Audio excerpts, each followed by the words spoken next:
Hello and welcome to a very cold, well, it's actually not very cold. Rather it's mild. October. Yeah. It is a very dark lane because we need it dark because we are shooting a special video today.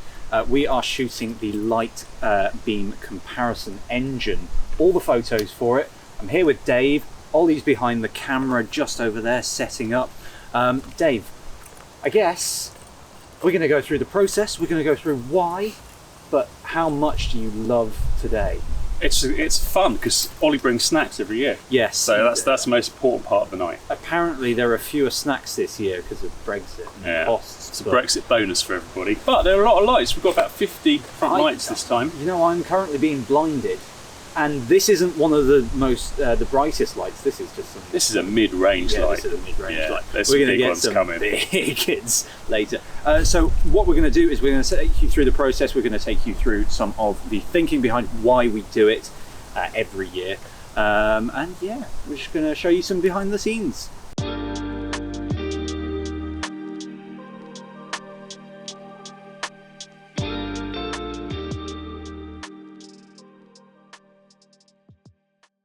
I thought I'd run you through some of the things that we've got. So the cones are on the floor as distance markers.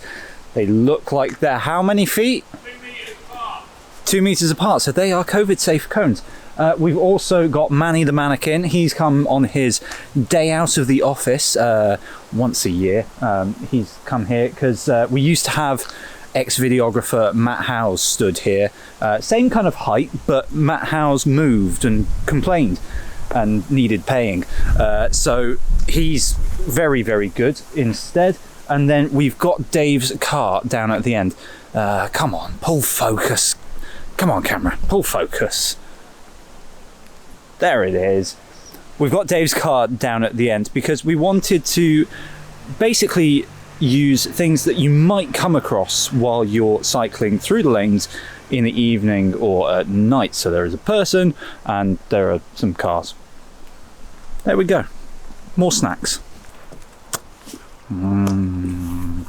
Oh, that is so bright. I'm here with Dave. We're going to run you through the camera setup and the kind of rig that we've got here. So Dave, why don't you take it away? Okay, well, I mean, the point of this is that if you're buying a light, then you'll get the manufacturer's stated output, 1,000 lumens or whatever, and that's different for different lights. So what we do here is we have a standard setup. We take the same picture of all the lights on their full setting, and then you can compare and contrast the two. So what I've got here is like a normal giant TCR on a turbo trainer. Then we've got a little magic arm connected to the seat post here with a camera sitting just behind the saddle. So it's taking a picture over the bars out towards the road. And we take all the pictures at it's a 1 second exposure f/29 at ISO 6400. So they're all the same. We've done it for a number of years now. They're all the same throughout the years. It's never quite the same picture because it's always difficult to get exactly the same shot. And also the road changes. There's a lot less greenery this time because it's been a hot summer. So the pictures look a bit different.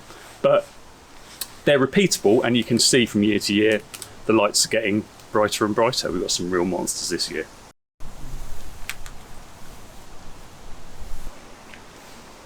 What's this? Big boy. Chonky boy. Big motor. Feel the force, 1800 lumens for design power.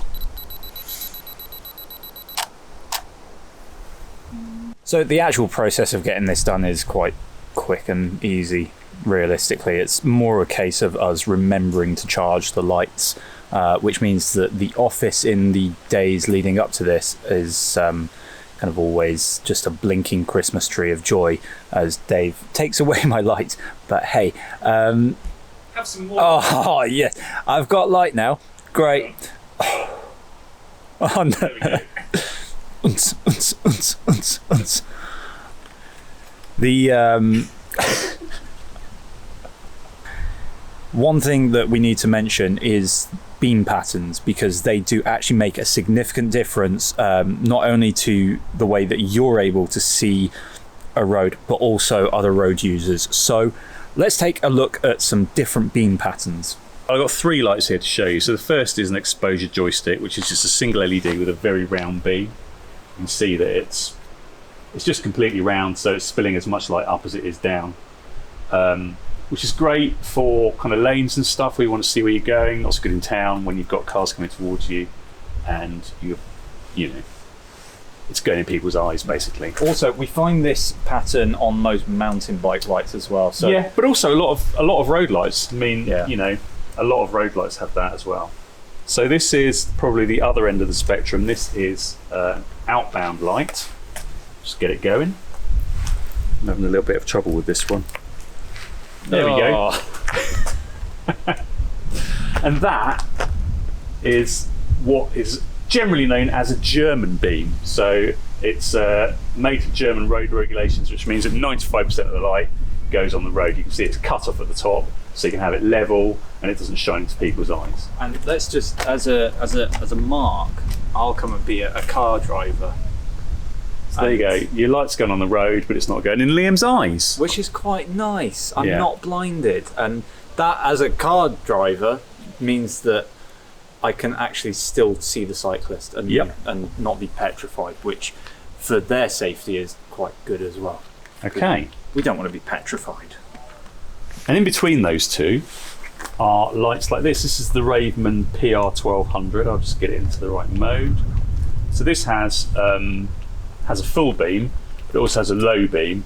As you can see, the low beam, it's not a full cut off, but it is a very flat beam. So if you're, again, if I'm pointing it straight at you, not a lot of it is going in your face, Yeah, basically. it's not too bad. So I find this is a really good pattern for road riding because it's a lot of light and you still get a little bit of throw, which is good for looking at road signs and stuff that reflect it back, but it's not as antisocial as others can be. Absolutely.